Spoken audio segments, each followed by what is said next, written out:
ദൈവനാമം മഹത്വപ്പെടുമാറാകട്ടെ. സമാധാന സന്ദേശത്തിലൂടെ എന്നെ ശ്രദ്ധിക്കുന്ന എല്ലാ പ്രിയപ്പെട്ടവർക്കും വീണ്ടും വരുന്നവനായ ക്രിസ്തുയേശുവിന്റെ നാമത്തിൽ എൻ്റെ സ്നേഹവന്ദനം.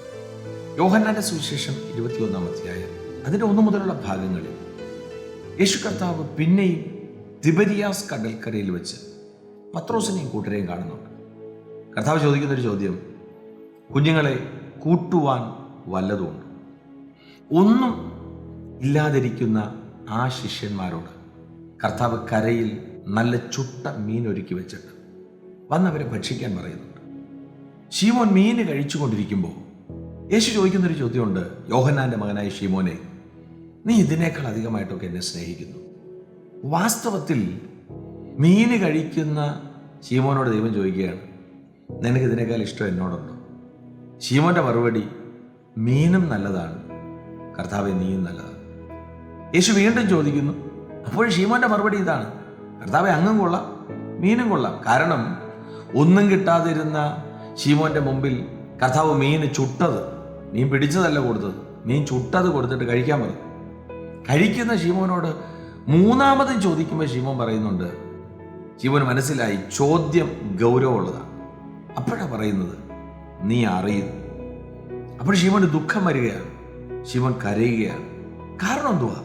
ഈ കഴിച്ചുകൊണ്ടിരിക്കുന്ന മീൻ പിടിക്കാനും ഈ കഴിച്ചുകൊണ്ടിരിക്കുന്ന മീൻ കഴിച്ച് തൃപ്തിപ്പെടാനും ഒന്നുമല്ല ശീമോനെ, നിന്നെ ഞാൻ ഗനസരത്ത് തടാകത്തിന്റെ കരയിൽ വെച്ച് വിളിച്ചത്. യേശുവിന്റെ അടുത്ത മറുപടി, കഴിച്ചതൊക്കെ മതിയാക്കി, നീ വന്നെൻ്റെ ആടുകളെ മേയ്ക്കുക.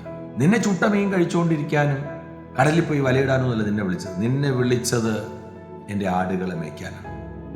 എന്നെ കേൾക്കുന്ന പ്രിയരെ, ഖനാവിലെ കല്യാണ വീട്ടിൽ കർത്താവ് പച്ചവെള്ളം വീഞ്ഞാക്കി. അത് അടയാളങ്ങളുടെ ആരംഭമായിട്ട് യേശു ആദ്യം ചെയ്തതാണ്. കർത്താവ് പിന്നെയും അതേ സ്ഥലത്ത്, അതേ പ്രദേശത്ത് വീണ്ടും യേശു വന്നു. അന്ന് വീണ്ടും ഒത്തിരി കല്യാണ വീടുണ്ട്. കർത്താവ് അവിടെയൊന്നും പോയി വീഞ്ഞാക്കിയ നല്ല പുസ്തകം പറയുന്നു. കർത്താവ് അടുത്ത് പോയത് മരിച്ചു കിടക്കുന്ന ഒരു വ്യക്തിയുടെ കുടുംബത്തിലോട്ട് അടുത്ത യാത്ര. അപ്പോൾ സാഹചര്യങ്ങൾ അനുസരിച്ച് കർത്താവ് അടയാളങ്ങളും അത്ഭുതങ്ങളും ചെയ്തത് അവിടെ കിടന്ന് അതുമായിട്ട് കറങ്ങാനല്ല. യേശു കർത്താവ് അടുത്തൊരു വിരുന്നുവാഴിയുടെ കൊട്ടേഷൻ എടുത്തൊന്നുമല്ല ബൈബിൾ പറയുന്നത്. കർത്താവ് നമ്മോട് പറയുന്നത്, നമ്മുടെ ജീവിതത്തിനകത്ത് കർത്താവ് ചിലതൊക്കെ ചെയ്യുന്നത് ഈ ഭൂമിയിലുള്ള സുഖങ്ങൾക്ക് വേണ്ടിയിട്ടല്ല പ്രിയരെ. ഒരു ഭവനം ഒരുക്കിയിട്ടിട്ടുണ്ട്. ആ ഭവനത്തിലേക്ക് ഒരു കൂട്ടരെ കൂടെ കൊണ്ടുപോകാനാ ശീമോനെ വിളിച്ചത്. ആ വ്യക്തി തിബരിയാസ് കടൽക്കരയിൽ കിടന്ന് പിന്നെയും കറങ്ങിയാലോ?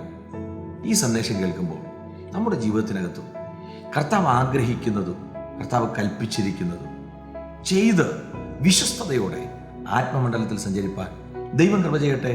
വിശ്വസിക്കുക, പ്രാർത്ഥിക്കുക. ദൈവം വിശ്വസ്തൻ. God bless U.